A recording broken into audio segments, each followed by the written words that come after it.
Good morning, good afternoon, जिस भी time तुम लोग देख रहे हो, ठीक है ना। तो अगेन लॉ का सेकंड लेक्चर लेकर के मैं आ गया हूँ। क्लियर है। जो फर्स्ट लेक्चर था एक बार ध्यान से देख लो, ठीक है ना।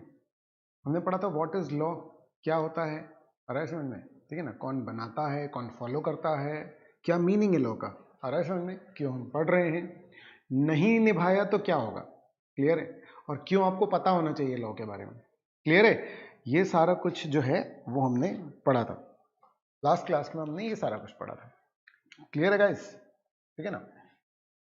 अब देखो, ठीक है ना, आज की क्लास में अपने को क्या पढ़ना है, ठीक है ना। आज की क्लास में अपन स्टार्ट कर रहे हैं व्हाट इज कॉन्ट्रैक्ट। क्या स्टार्ट कर रहे हैं, व्हाट इज कॉन्ट्रैक्ट। क्लियर है। तो अपन ने लॉज को समझ लिया। अब पहला कानून यानी जिसका नाम है इंडियन कॉन्ट्रैक्ट एक्ट, ठीक है ना। तो वो कॉन्ट्रैक्ट एक्ट जो है वो अपन स्टार्ट कर रहे हैं। क्लियर है। चलो देखो, ठीक है ना, ध्यान से समझना, ठीक है ना। इस एक्ट की थीम है, इंडियन कॉन्ट्रैक्ट एक्ट 1872 की थीम क्या है। देखो बेटा, जो वादा किया वो निभाना पड़ेगा। क्लियर है गाइस, ठीक है ना। जो वादा किया वो निभाना पड़ेगा, ठीक है ना। तो आपको ध्यान रखना पड़ेगा कि जो कॉन्ट्रैक्ट किया आपने, क्लियर है, वो आपको निभाना पड़ेगा, नहीं तो आपके खिलाफ केस भी हो सकता है। क्लियर है, ठीक है ना। अब यहां थोड़ा सा ध्यान से देखो बेटा, ठीक है ना। देखो यहां लिखा हुआ है एक section, according to section 2H of Indian contract act 1872। बहुत ध्यान से देखो, according to section 2H of Indian contract act. ये जो बेटा आप सेक्शन देख रहे हो ना, सेक्शन, ठीक है ना, ये बहुत इंपॉर्टेंट है। क्लियर है। जितने भी सेक्शन नंबर्स होते हैं, क्लियर है, वो एड्रेस होते हैं किसी भी प्रोविजन के। एक एक्ट में बहुत सारे रूल्स हो सकते हैं, बहुत ही सारे। क्लियर है, ठीक है ना। तो अगर मान लो किसी एक्ट में 1000 रूल्स हैं, तो आपको कैसे पता चलेगा कौन सा रूल कहां पर है। उसके लिए ये सारे सेक्शन नंबर्स होते हैं। जनरली हर एक्ट के सेक्शन 2 में, हर एक्ट के सेक्शन 2 में डेफिनेशंस होती हैं बेटा। आ रहा है समझ में, क्लियर है। धीरे धीरे अपन लॉ का रेलेवेंस भी जो है वो समझते जाएंगे, ठीक है ना। तो आप ध्यान से समझना। क्लियर है। देखो ध्यान से क्या बोल रहा है, an agreement enforceable by law is a contract. क्या बोल रहे हो, एक अग्रीमेंट जो एनफोर्सेबल हो, कानून के द्वारा एनफोर्सेबल हो। देखो ध्यान से, in other words an agreement which can be enforced in the court of law is known as a contract. देखो बेटा, कानून की सबसे खास बात पता क्या है, कानून की सबसे खास बात यह है, ठीक है ना, कि कम शब्दों में वो बहुत ज्यादा कह जाता है। क्लियर है, ठीक है ना। तो हमको एक सेंटेंस पढ़ करके उसका इंटरप्रिटेशन निकालना होता है। याद रखना बेटा, आप किसी भी लॉयर, किसी भी, जो भी व्यक्ति कानून को जानता है सही तरीके से, क्लियर है, वो आपको बताएगा कि इंटरप्रिटेशन का क्या महत्व होता है। क्लियर है। आपको जो बात है, जो रूल है, वो बिल्कुल सही समझ में आना चाहिए। क्लियर है, ठीक है ना, जैसा लिखा हुआ है, ठीक है। बहुत ध्यान से समझो, ठीक है ना। N agreement which can be enforced in a court of law. Enforce, enforce word का के लिए यूज हुआ है, समझ में आ रहा है। एनफोर्स वर्ड का के लिए कोर्ट ऑफ लॉ, आ रहा है समझ में। देखो ध्यान से, अगेन मैं बोल रहा हूं, जो वादा किया वो निभाना पड़ेगा। बेटा जो वादा किया ना, वो आपको निभाना पड़ेगा, ये बात आप समझो। क्लियर है। जो वादा किया वो निभाना पड़ेगा। क्लियर है। नहीं निभाया तो, नहीं निभाया तो हम एनफोर्स करवा लेंगे, हम पुलिस के पास चले जाएंगे, हम केस कर सकते हैं किसी के ऊपर, यानी हम कोर्ट में जा करके और उसको निभवा लेंगे। निभवा लेंगे मींस एनफोर्स करवा लेंगे। ध्यान से, आ रहा है समझ में, लिख लो।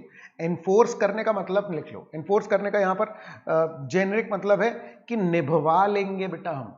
आ रहा है समझ में, क्लियर है। हम आपको निभाने के लिए मजबूर कर देंगे। क्लियर है, ठीक है ना, क्योंकि रूल सबके लिए एक सा है, रूल सबके लिए एक सा है। क्लियर है क्या, ये ध्यान रखेंगे आप, ठीक है ना।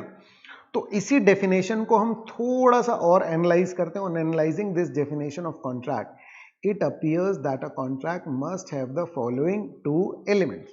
यानी ये जो डेफिनेशन पढ़ रहे हैं ना हम, ये अब हम इसका एनालिसिस करने वाले हैं।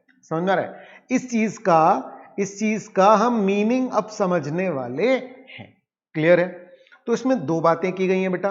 देखो ध्यान से, एक इसमें बोला गया है अग्रीमेंट होना चाहिए और दूसरा इसमें क्या बोला है बेटा, एनफोर्सेबिलिटी होना चाहिए। आ रहा है समझ में? क्लियर है? आप इससे बहुत अच्छे से इस बात को समझें कि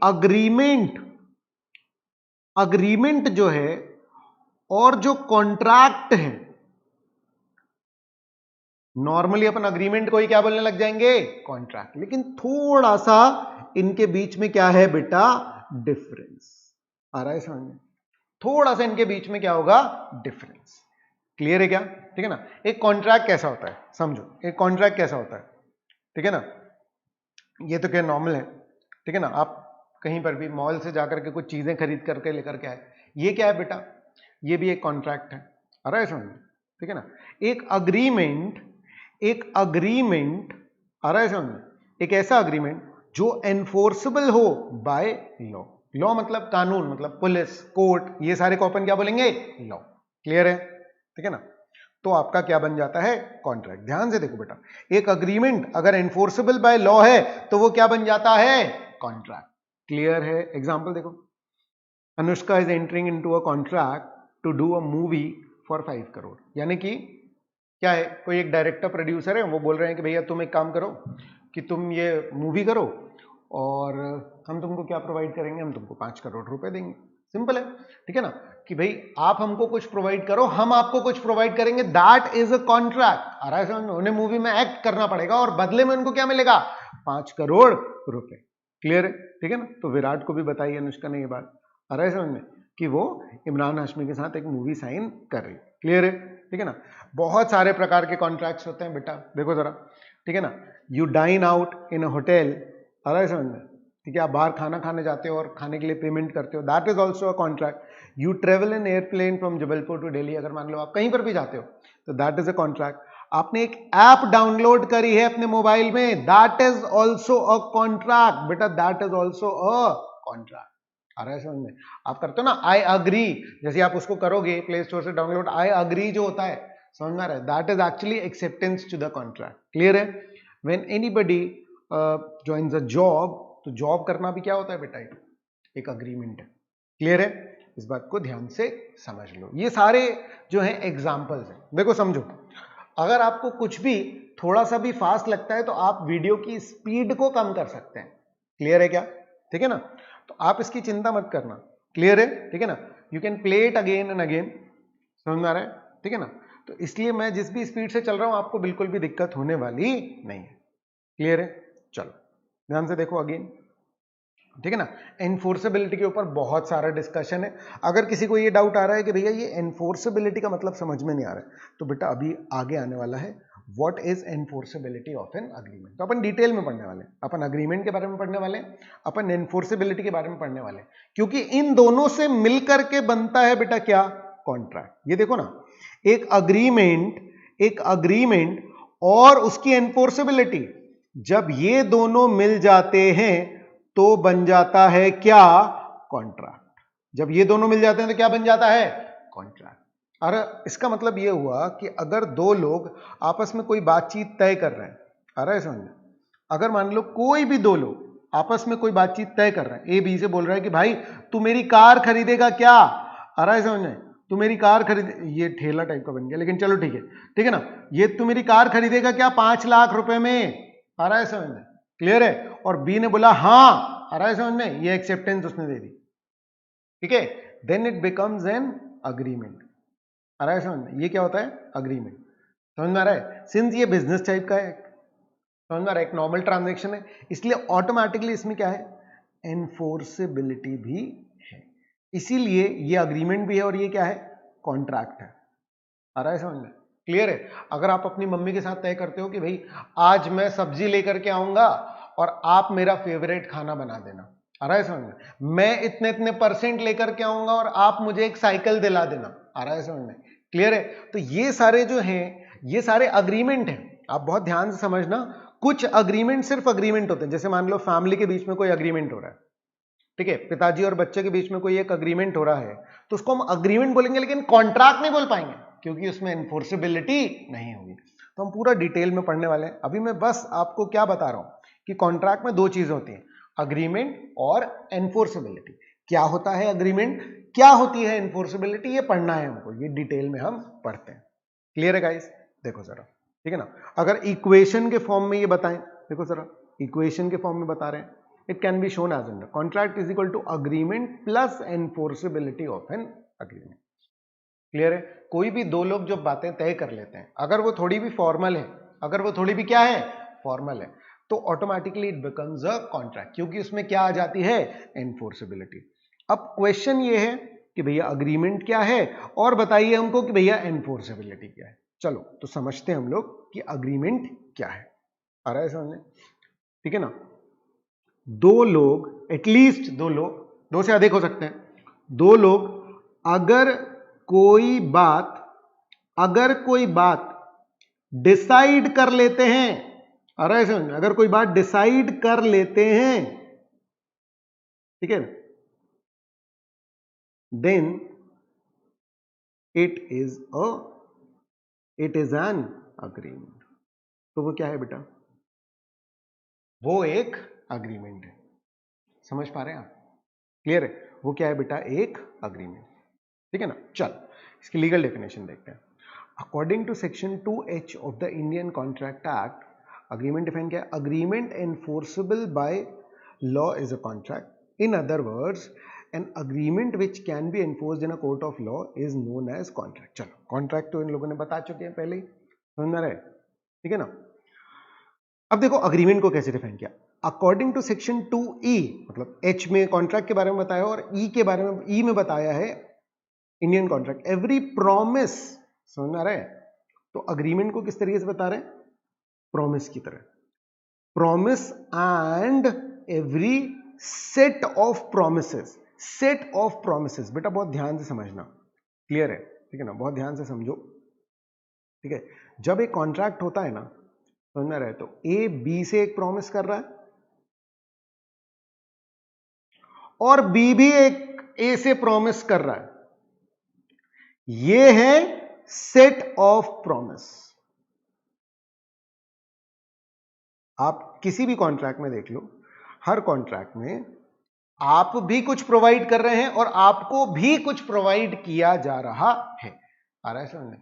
जैसे मान लो कि अनुष्का मूवी कर रही है, तो वो मूवी में एक्ट करेगी, ये उसकी तरफ से कंसिडरेशन है, और जो प्रोड्यूसर डायरेक्टर है वो पैसे देंगे, वो उनकी तरफ से कंसिडरेशन है।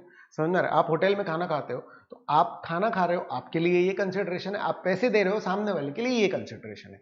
एक प्रॉमिस आपको होता है और एक प्रॉमिस आप सामने वाले को करते हो, और ये जो चीजें होती है ना, जिनका आदान प्रदान होता है, जिनको आप गिव एंड टेक करते हो, इन चीजों को बोला जाता है कंसिडरेशन। क्या बोला जाता है बेटा? कंसिडरेशन। क्लियर है? ठीक है ना। तो अपन देखते हैं, क्लियर है? चल देखो इधर, ठीक है ना। तो every promise and every set of promises forming the consideration for each other. Consideration आप समझ गए? मैं अगर अपनी कार बेच रहा हूं तो कार कंसिडरेशन है, और जो मुझे पैसे मिल रहे हैं वो पैसे सामने वाले की तरफ से मुझे क्या है? कंसिडरेशन। कार मैं दे रहा हूं, कार एक कंसिडरेशन है, पैसे मिल रहे हैं, पैसे एक कंसिडरेशन है। हर कॉन्ट्रैक्ट में डबल साइडेड कंसिडरेशन होता है, कुछ मैं प्रोवाइड करता हूं वो कंसिडरेशन है, कुछ मुझे मिल रहा होता है वो कंसिडरेशन। क्लियर है क्या? ठीक है ना। Now the question arises, what is a promise? तो according to section 2B of Indian contract act, a proposal when accepted becomes a promise. अलग अलग नाम से बुलाया बेटा एक ही चीज को। Proposal is basically an offer. आ रहा है समझ में? ठीक है ना। अगर मुझे अपनी कार बेचनी है तो मैं बोलूंगा कि क्यों भाई, क्या मेरी कार खरीदोगे? That is an offer. अगर सामने वाले ने एक्सेप्ट कर लिया, मैं उसको बोलूंगा कि क्या तुम मेरी कार 5 लाख रुपए में खरीदोगे? ये मेरी तरफ से ऑफर है। अगर सामने वाले ने एक्सेप्ट कर लिया, then it becomes an agreement, then it becomes a promise. Clear है क्या? आ रहा है समझ में? एक प्रपोजल जब एक्सेप्ट बन जाता है, it becomes a promise. Clear है कि मैं तुम्हारे लिए करूंगा और सामने वाले ने हाँ बोल दिया, तो दैट्स अ प्रॉमिस। क्लियर है? ठीक है ना। एग्जाम्पल देखो, X offers to sell his car for rupees 1 lakh to Y. X ने Y को बोला कि भैया 1 लाख में मैं तुझे अपनी कार बेच दूंगा। Y ने बोला ठीक है भाई बेच दे, कोई दिक्कत की बात नहीं है। क्लियर है? ठीक है ना। This offer after acceptance becomes a promise and this promise is treated as an agreement between X and Y. हम ये समझ रहे हैं, ध्यान से समझना, हम लोग समझ रहे हैं कॉन्ट्रैक्ट क्या होता है। हम लोग क्या समझ रहे हैं कि कॉन्ट्रैक्ट क्या होता है, और कॉन्ट्रैक्ट समझने के लिए दो चीजें होनी जरूरी है, एक अग्रीमेंट और एक एनफोर्सेबिलिटी। तो पहले हम समझ रहे हैं कि अग्रीमेंट क्या होता है, आ रहा है समझ में? पहले हम समझ रहे हैं कि अग्रीमेंट क्या होता है, फिर हम समझेंगे कि एनफोर्सेबिलिटी क्या होती है।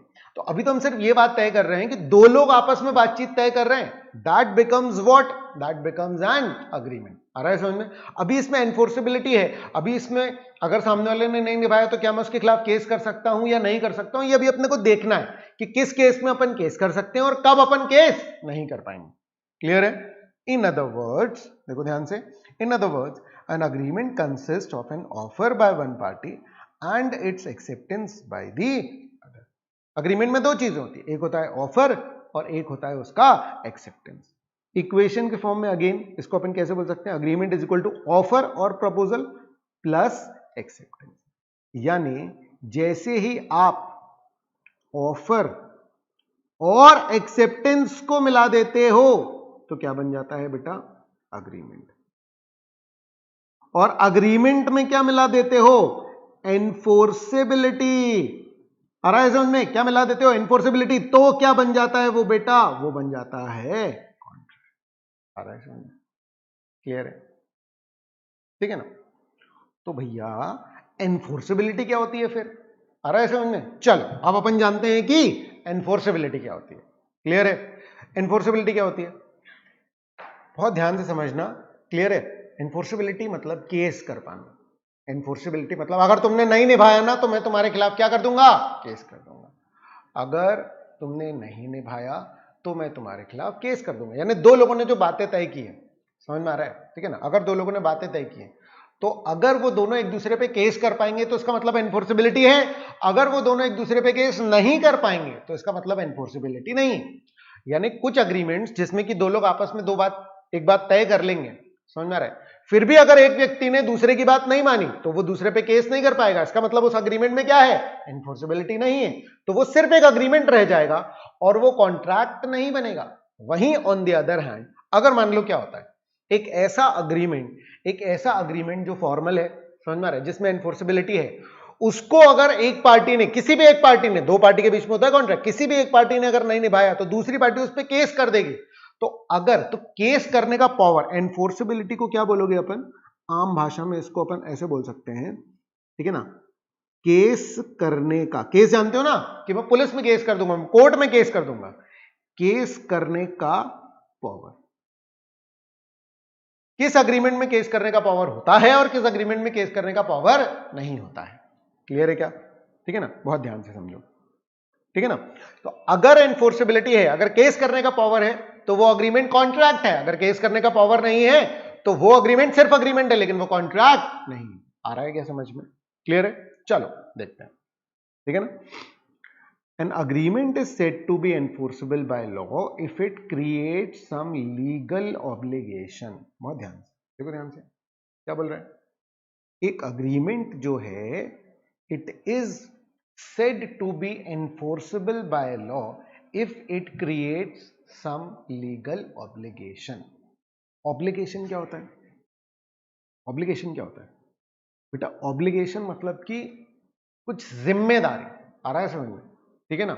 अपन बोलते हैं ना कि जबान दे दी तुमने, आ रहा है समझ में, जबान दे दी है तुमने, अब तुमको मानना पड़ेगा। एक्चुअली में पास में मूवीज में इस तरीके से दिखाते थे कि जबान दे दी है, प्रैक्टिकली ठीक है ना कानून ने उसको क्या बोल रखा है कि बेटा कॉन्ट्रैक्ट है, ठीक है ना? तो अगर आप एक कॉन्ट्रैक्ट में एंटर हो गए हैं तो बेटा आपके ऊपर आ गई है ऑब्लिगेशन। समझ में आ रहा है? ठीक है ना? अगर मान लो कि आप दुकान में गए और आपने उसके साथ प्रॉपर तय किया कि भैया मुझे कैलकुलेटर चाहिए, उसने बोला कि भैया मैं तुमको कल कैलकुलेटर दे दूंगा, उसने बोला कि भैया ये तय हो गया आप अपने बीच में कि मैं आपको पैसे दूंगा और आप मुझे क्या दोगे, कैलकुलेटर। आ रहा है समझ? अब दुकान वाला आपके बिहाफ में जाकर के कैलकुलेटर खरीद करके लेकर के आ जाएगा। अब अगर मान लो आप जाकर के मना कर दो मुझे नहीं चाहिए कैलकुलेटर, तो उसके पास पावर है बेटा कि आपके ऊपर केस कर दे। आप समझ पा रहे हैं इस बात को? आप ध्यान से समझो इस बात को कि आपके ऊपर एक बार आपने तय कर लिया ना उसके साथ कि मैं तुमको पैसे दूंगा तुम मुझे कैलकुलेटर देना, तो यहां पर आपके ऊपर अब एक ऑब्लिगेशन आ गई है। अब आप मुकर नहीं सकते, अब आप बैक ऑफ नहीं कर सकते, पीछे नहीं हट सकते। किस बात से पीछे नहीं हट सकते कि भैया आपको अब पैसे देने पड़ेंगे, अब आपको कैलकुलेटर खरीदना पड़ेगा, ये आपकी ऑब्लिगेशन है। और ये ऑब्लिगेशन लीगल क्यों है? क्योंकि हम इंडियन कॉन्ट्रैक्ट एक्ट पढ़ रहे हैं, हम एक कानून पढ़ रहे हैं जिसमें कि ऑब्लिगेशन क्रिएट की गई। समझ में आ रहा है आपको? क्लियर है? देखो ध्यान से, कि अग्रीमेंट को क्या बोला जाता है कि वह इन्फोर्सेबल है अगर उसमें कुछ लीगल ऑब्लिगेशन है। In other words the parties to an agreement must be bound. Bound मतलब क्या होता है बेटा, हिंदी में इसको बोलेंगे बंध जाना। बंध जाना है ना, बंध गए आप किसी चीज से, बाउंडेशन बोलते हैं ना, ऑब्लिगेशन को ही यहां पर क्या बोल रहा है, bound. Bound to perform their promises. जो भी आपने प्रॉमिस किया, आपने बोला था ना कैलकुलेटर के लिए पैसे देंगे, तो दैट इज योर प्रॉमिस, अब आपको निभाना पड़ेगा। You are bound to perform your promise. And in case of default, default मतलब कि यू डोंट शो अप, मतलब आप गए नहीं उसके बाद, फिर आप मतलब पैसे देने नहीं गए, आ रहा है समझ में। अगर डिफॉल्ट किया, किसी ने भी डिफॉल्ट किया, तो must intend to sue. To sue means, ठीक है ना, to sue means to file a case, to file a case. तो सामने वाला जो है कोर्ट में आपके खिलाफ केस फाइल कर सकता है। फिर आपको हो सकता है कि मॉनेटरी पेनल्टी लगे, फिर हो सकता है कि आपको जेल जाना पड़ जाए, आ रहा है समझ में। It depends. To sue means to file a case. Clear है? एक बार फिर से रीड करते हैं, ठीक है ना। Agreement is said to be enforceable. कब कहा जाएगा एक अग्रीमेंट को कि वो एनफोर्सेबल है बाय लॉ? कब कहा जाएगा एक अग्रीमेंट के कि वो एनफोर्सेबल है बाय लॉ? अगर वो कुछ लीगल ऑब्लिगेशन क्रिएट कर देगा। इन अदर वर्ड्स, पार्टीज जो है ना, पार्टीज किसको बोल रहे हैं? उन लोगों को जो कि क्या कर रहे हैं, अग्रीमेंट एंटर कर रहे हैं। Parties to an agreement must be bound, मतलब वो बाउंड हो जाएंगे एक अग्रीमेंट करने के बाद। अगर वो बाउंड हो गई हैं, समझ में आ रहा है कि किसी एक ने डिफॉल्ट किया तो दूसरा उस पर केस कर लेगा, तो हम इसको क्या बोलेंगे कि अगर एक ने, अगर मान लो कि नहीं निभाया तो दूसरा उस पर केस कर लेगा, तो हम बोलेंगे कि एनफोर्सेबिलिटी आ गई है इसमें। समझ में आ रहा है? अब हम बैक ऑफ नहीं कर सकते। अगर कोई अग्रीमेंट करके आप बैक ऑफ कर सकते हो तो मतलब एनफोर्सेबिलिटी नहीं है। आ रहा है समझ में? ठीक है ना। तो भैया कहां एनफोर्सेबिलिटी नहीं होगी, पढ़ते हैं ना अपन। आ रहा है समझ में? ठीक है ना। हम अभी सिर्फ ये पढ़ रहे हैं कि अगर एनफोर्सेबिलिटी है तो वो अग्रीमेंट क्या होगा, आगे बढ़ जाएगा। वो अग्रीमेंट क्या बन जाएगा, कॉन्ट्रैक्ट। आ रहा है समझ में? लेकिन अगर एनफोर्सेबिलिटी नहीं है तो वो अग्रीमेंट अग्रीमेंट तो है, लेकिन वो अग्रीमेंट कॉन्ट्रैक्ट नहीं बन पाएगा। समझिए ध्यान से। क्लियर है? ठीक है ना। तो भाई क्या करें, कहां पर एनफोर्सेबिलिटी होगी? देखो, जितने भी कमर्शियल ट्रांजैक्शंस होते हैं, बिजनेस अग्रीमेंट्स होते हैं, ऐसा मान लिया जाता है, प्रिजम्पशन मतलब कानून बोल रहा है कि ऐसा मान लिया जाए कि जब भी कौन से कॉन्ट्रैक्ट हो रहे हैं, जब भी बेटा कौन से कॉन्ट्रैक्ट्स हो रहे हैं, बिजनेस वाले, कमर्शियल वाले, यानी आप दुकान में कुछ खरीदने जाते हो, आप बस से ट्रैवल कर रहे हो, आप ट्रेन से ट्रैवल कर रहे हो, आ रहा है समझ में? कोई सर्विस कॉन्ट्रैक्ट कर रहे हो आप, आ रहा है समझ में? तो जब भी आप बिजनेस के लेवल पर कोई भी कॉन्ट्रैक्ट कर रहे हैं, क्लियर है, तो ऐसा मान लिया जाएगा कि पार्टीज की इंटेंशन, इंटेंड यानी क्या है, इंटेंड यानी कि इंटेंशन, उनकी जो मर्जी है, उनकी जो मर्जी है वो लीगल रिलेशन क्रिएट करने की है। आ रहा है समझ में? ऑब्वियस सी बात है, अगर मान लो मैं फ्रिज खरीद रहा हूं, मैं टीवी खरीद रहा हूं, तो मैं एक ऐसे कॉन्ट्रैक्ट में एंटर कर रहा हूं जहां मेरी इंटेंशन क्या है कि भैया तुमको अपना परफॉर्म करना पड़ेगा। एक बार तय हो गया, मैं रेट पूछ रहा हूं तब तय नहीं हुआ कुछ। आ रहा है समझ में? मैंने रेट पूछा, सारी बातें तय हुई, उसके बाद फाइनली मैंने बोला कि भैया मैं ये टीवी इतने में खरीदना चाहता हूं, आप बेचोगे? उसने बोला हाँ, then it becomes a binding contract, then it becomes a binding agreement. आ रहा है समझ में? और वहां पर मेरी इंटेंशन क्या होती है, लीगल रिलेशन की। पॉइंट समझ में आ रहा है? क्लियर है? मान लो कि मैं मम्मी को बोल रहा हूं कि मम्मी मैं झाड़ू लगा दूंगा आज घर में और मेरे को अपना सीरियल देख लेने देना। आ रहा है समझ में? दोनों तरफ से कंसिडरेशन है, अग्री कर रहा हूं मैं अपनी मम्मी के साथ। आ रहा है समझ में? क्लियर है?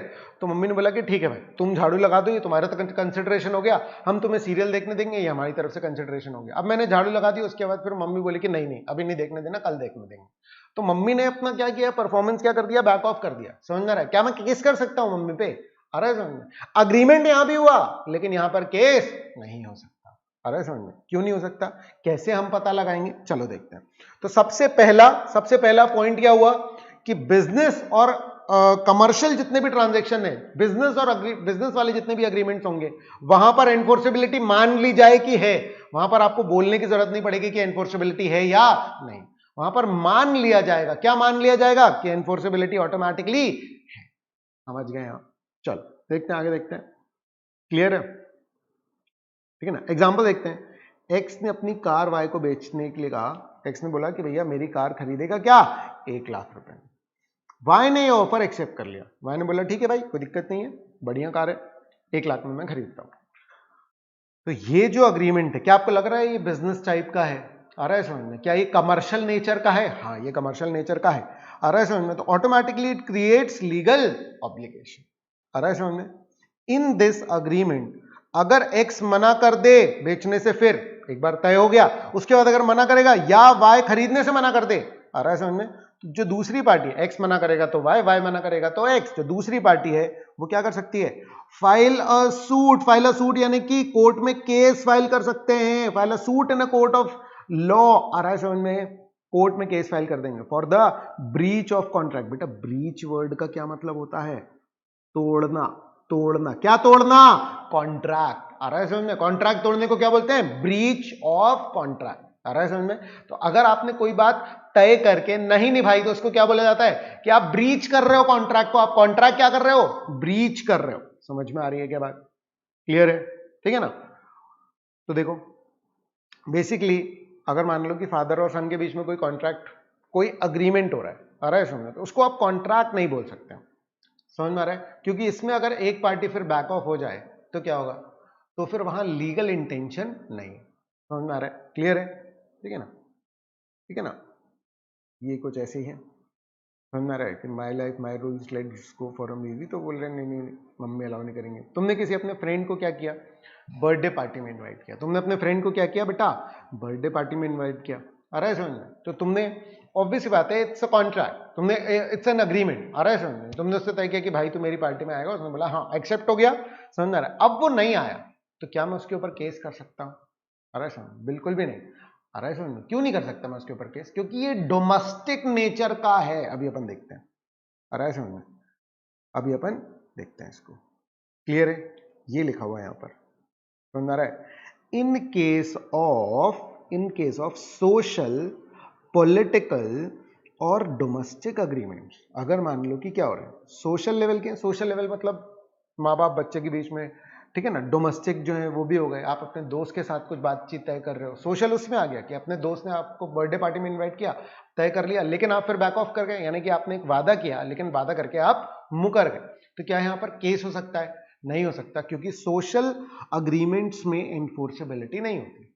पॉलिटिकल अग्रीमेंट्स में ऑब्वियस ही बात है, तुम मुझे वोट दो और मैं तुम्हें सड़क दूंगा और मैं तुम्हें ब्रिज बना करके दे दूंगा, इलेक्ट्रिसिटी कभी नहीं जाएगी। अरे समझ में? ये सब वादे, क्या अगर मान लो कि नहीं निभाए गए, समझ में आ रहा है? हमने वोट दे दिया और उन्होंने फिर भी क्या किया, अगर अपने वादे नहीं निभाए, तो क्या हम उन पे केस कर सकते हैं? बिल्कुल भी नहीं। आ रहा है समझ में?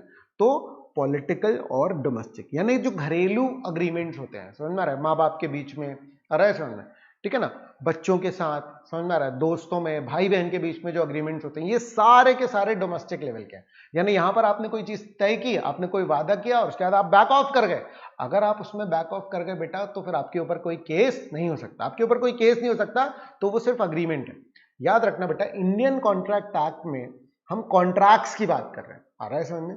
तो हम सबसे पहले सोशल, पॉलिटिकल और डोमेस्टिक लेवल के जितने भी अग्रीमेंट्स हैं ना, उनको किनारे कर दे रहे हैं। हम उनको क्यों किनारे कर दे रहे हैं बेटा? हम उनको सिर्फ इसीलिए किनारे कर दे रहे हैं क्योंकि अगर हम कॉन्ट्रैक्ट एक्ट को इस लेवल पर लेकर के जाते ना, अगर कानून बनाने वाले इस लेवल पर लेकर के जाते, तो घर घर में लड़ाइयां हो जाती। हमारा पर्पस पीस था, हमारा पर्पस लड़ाइयां करवाना थोड़ी था। आ रहा है समझ में? इसलिए घर के लेवल तक में जो चल रहा है, आ रहा है समझ में, उसमें लोग कर करके अगर मुकर जाते हैं तो छोटी मोटी लड़ाई होती है, वो ठीक हो जाती है। तो उसको कोर्ट तक घसीटने का मकसद नहीं था कानून का।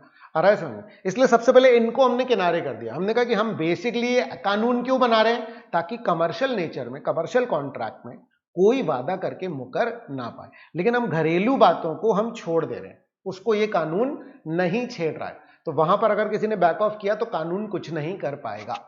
आ रहा है समझ में? तो अग्रीमेंट्स को लेकर के कानून कुछ नहीं कर पाता। आ रहा है समझ में? किसी ने अग्रीमेंट करके तोड़ दिया तो कानून नहीं कर पाएगा कुछ। आ रहा है समझ में? लेकिन वो अग्रीमेंट्स जो कि कॉन्ट्रैक्ट बन चुके हैं, ऐसे अग्रीमेंट्स जो क्या बन चुके हैं? कॉन्ट्रैक्ट, उनको अगर आपने मान लो कि तोड़ा तो क्या होगा? तो फिर आपके खिलाफ केस हो सकता है। तो सोशल, पॉलिटिकल, डोमेस्टिक को अलग कर दें अपन तो क्या होगा? ठीक है ना? वो सारे क्या बन जाएंगे? कॉन्ट्रैक्ट। तो इनमें यूजुअल प्रिजम्पशन क्या रहता है बेटा? ठीक है, देखो जरा ध्यान से। इनमें जो यूजुअल प्रिजम्पशन है, आमतौर पर ऐसा मान लिया जाता है कि पार्टीज की इंटेंशन नहीं है टू क्रिएट लीगल रिलेशन।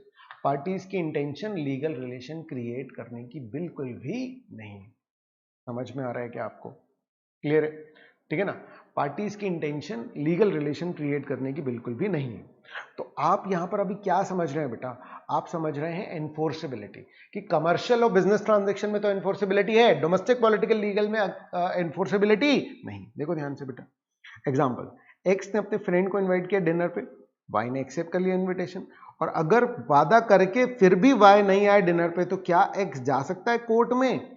नहीं जा सकता। क्यों? क्योंकि बेटा ये सोशल वाला है।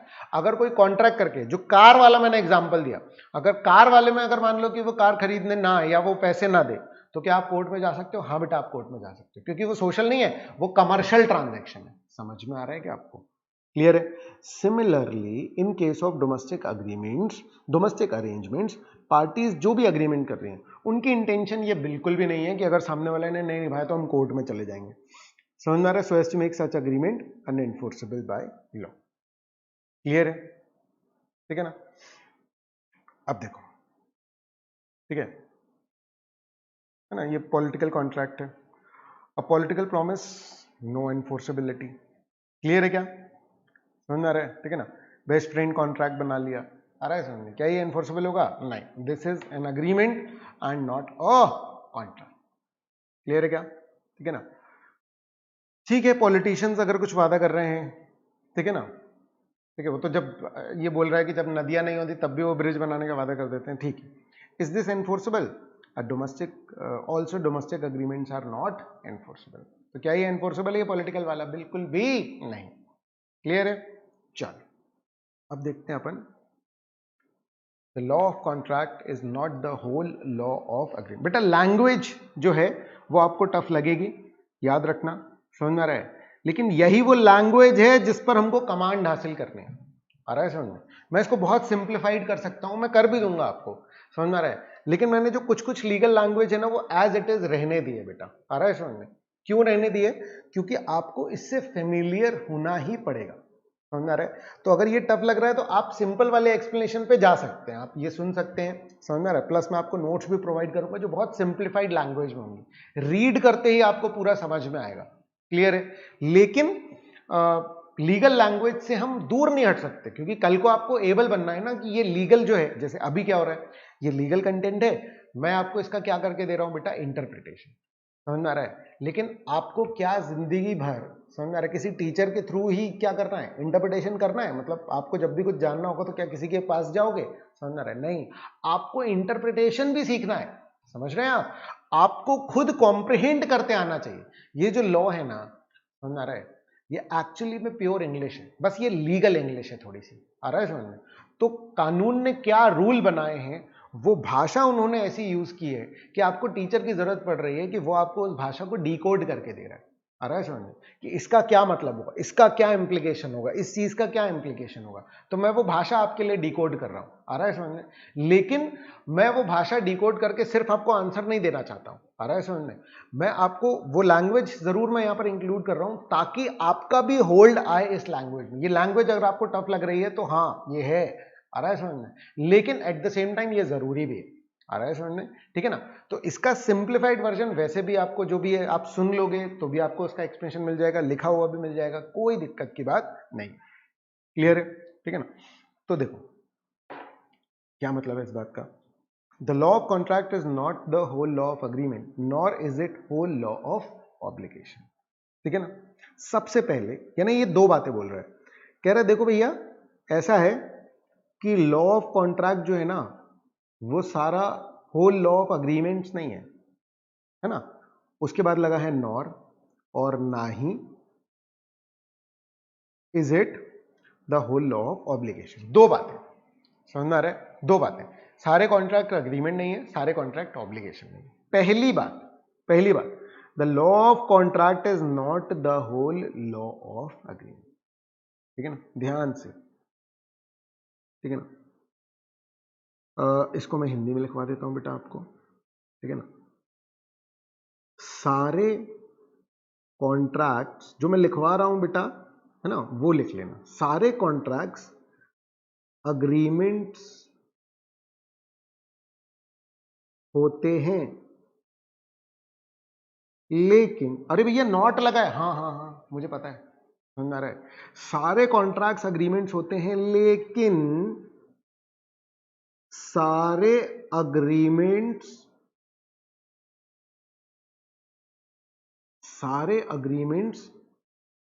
कॉन्ट्रैक्ट्स नहीं होते। अरे भैया कुछ गलत लिखवा रहे हो आप। कुछ गलत नहीं लिखवा रहा हूं मैं। आ रहा है समझ में?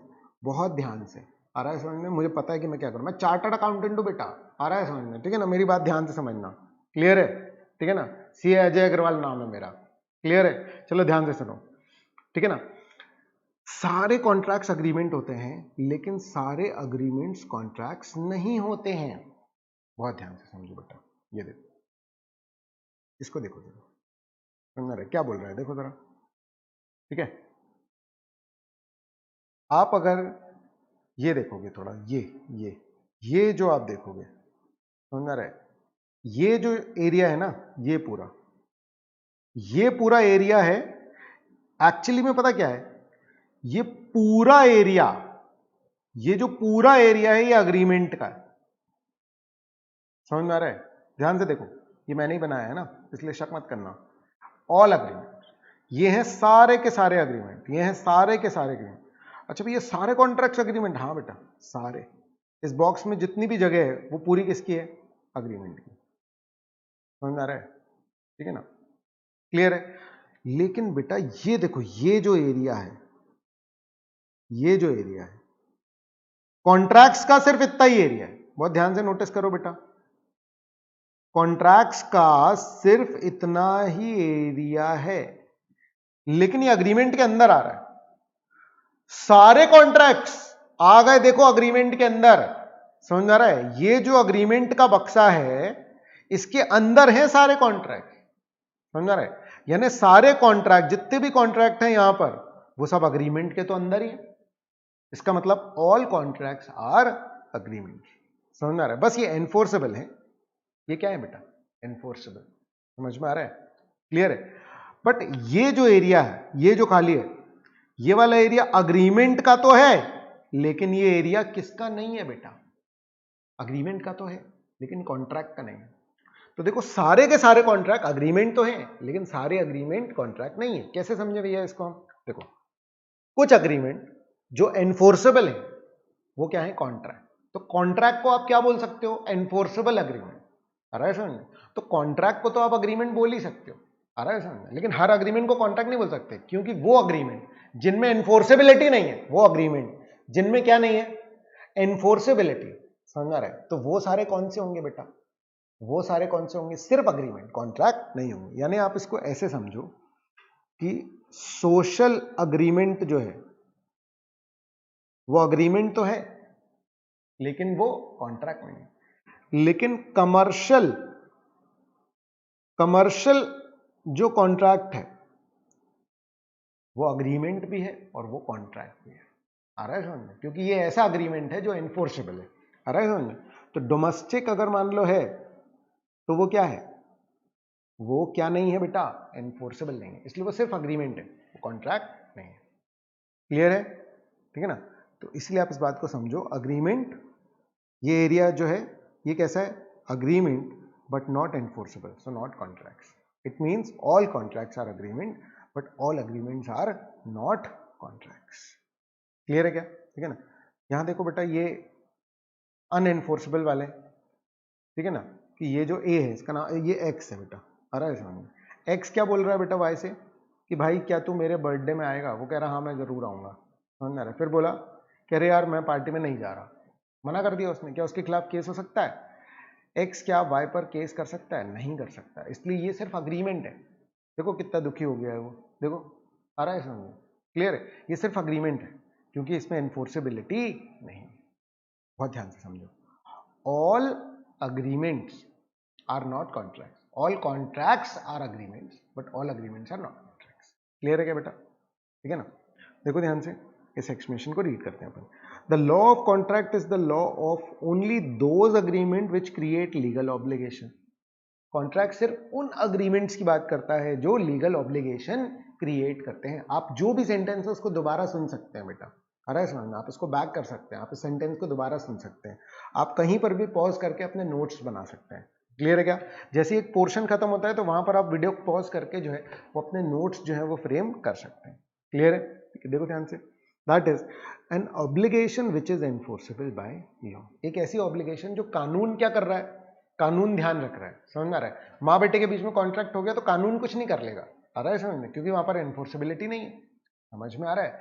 लेकिन अगर मान लो आपने किसी थर्ड पर्सन से कोई कॉन्ट्रैक्ट किया तो वहां पर क्या हो जाता है, वहां पर पुलिस विल एक्ट, आ रहा है समझ में, अगर किसी ने अपनी बात नहीं निभाई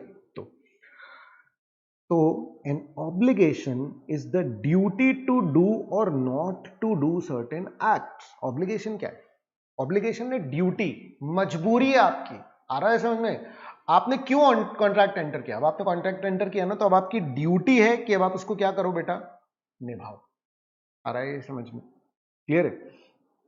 इन other words, the law of contract is concerned with only those agreements where the parties have the intention to create legal obligation। अगर पार्टीज की ऐसी इंटेंशन है कि भैया मैं तुमसे ये कॉन्ट्रैक्ट कर रहा हूँ, ये बहुत फॉर्मल है, और अगर आपने नहीं निभाया तो हम आप पर केस कर देंगे। जनरली हम जिसको जानते पहचानते हैं, अपने दोस्त के साथ जब बात करते हैं तो हमारे दिमाग में इंटेंशन क्या होती है कि अरे यार दोस्त है मेरा, आ रहा है समझ में, क्लियर है। ऐसे केस में हमारी लीगल इंटेंशन बिल्कुल भी नहीं होती। लेकिन अगर मान लो कि तुम पैसे में कर रहे हो कोई ट्रांजेक्शन, तो वहां पर तुम्हारी इंटेंशन क्या है बेटा, लीगल है, आ रहा है समझ में, क्लियर।